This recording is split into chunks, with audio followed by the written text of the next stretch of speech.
I ruined my relationship because I couldn't handle her silence. During a month she warned me she'd be unavailable. And now she says I crossed a line by showing up at her door. My girlfriend lives in my apartment complex and I met her one day in September while I was out walking my dog. We ended up going on a date that same night and pretty much instantly hit it off and started hanging out with each other almost every day. We would spend whole days together on weekends and we did so many fun things together.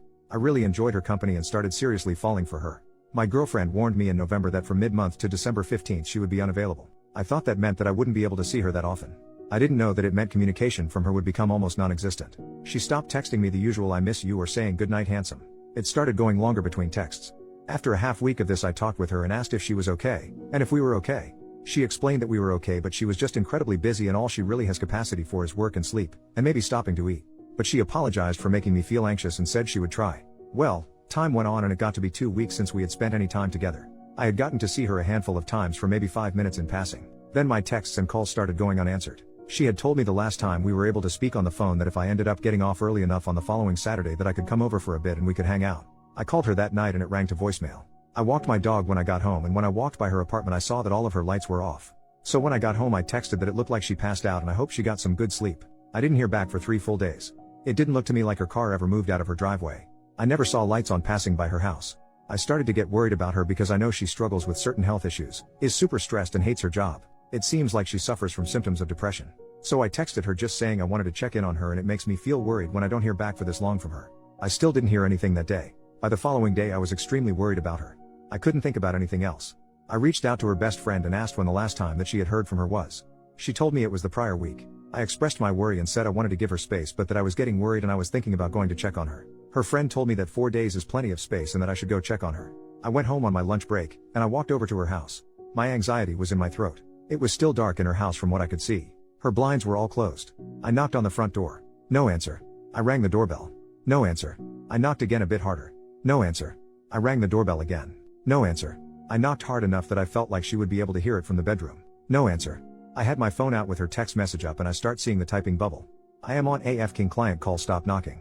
I immediately left. I sent a text message saying sorry, I was just really worried about her. I thought more and added a little later on that I realized I went overboard with the knocking and I was really sorry. It went another full day and I didn't hear back. I talked to my father who said it doesn't seem like she is communicating or treating you very well. I told him I just wanted to talk to her and I had half a mind to go knock on her door now, at night, just to talk with her and let her know what is going on in my mind. But I was worried about looking crazy or ruining things further. He asked me how much would change from how things had been going. At least if I did this and I could talk with her I would have an answer. So I wrote a text telling her I was going to stop by in 5 minutes to just chat for a bit, and that it was really important that we talked. I went over and rang her doorbell.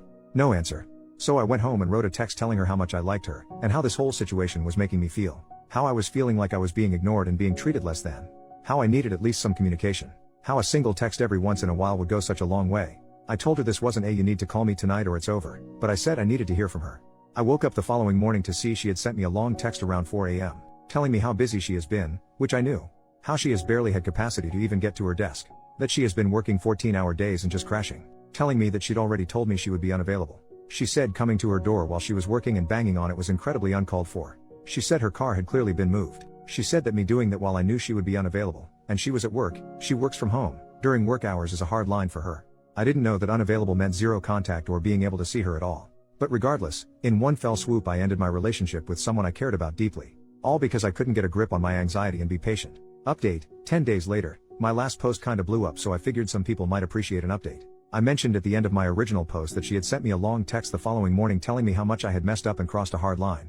I did respond to that text with an apology, saying that I did let my anxiety control me, and that I wanted to work on things. That I was going into therapy to work on my own issues.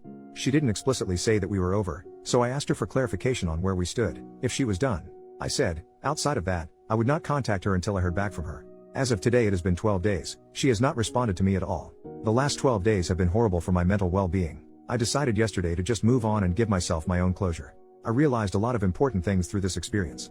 I realized that I didn't do anything wrong. Unavailable does not mean you disappear and drop off the earth for days at a time, ignoring the outside world. I did nothing wrong by going to check on her. I did what I did out of love, caring, and worry. I did what I would hope a partner would do for me. No one is too busy to text a single time in 4 days. I realized that I need to take care of myself and assert my own boundaries. I learned some important needs and expectations I have of relationships. I learned about my own codependent and anxious tendencies that I need to work on. I realized there were a lot of red flags about this woman that I was ignoring. In the past 12 days, I have taken up meditation, journaling, and daily practice of gratitude. I have gotten into therapy, and back into the gym. I have talked with her best friend again, who hasn't heard from her in about as long as I have. The silence isn't personal to just me, which did make me feel a little better at one point. However now, I am still upset. I am mad at the way I have been treated throughout this whole process. I know this is an extremely busy time for her, and I know she is struggling, but I still have needs and she decided to be my girlfriend. Needs that she is apparently, for any reason, incapable of meeting. Leaving someone who loves and cares about you in the dark for 12 days, when you live a 3-minute walk from each other, is unkind at best. I still don't know what is going on in her head, and I don't know if I ever will. I would still be open to talking with her, and hearing her out. I am extremely unlikely to take her back though. I deserve better. I think my biggest realization is that I can give myself closure, I can detach and take care of myself, and still love her and others around me. I wish I could snap my fingers and be over her, but I know it is going to take a little bit. Thank you for all the assurance, kind words, and those who reached out to support.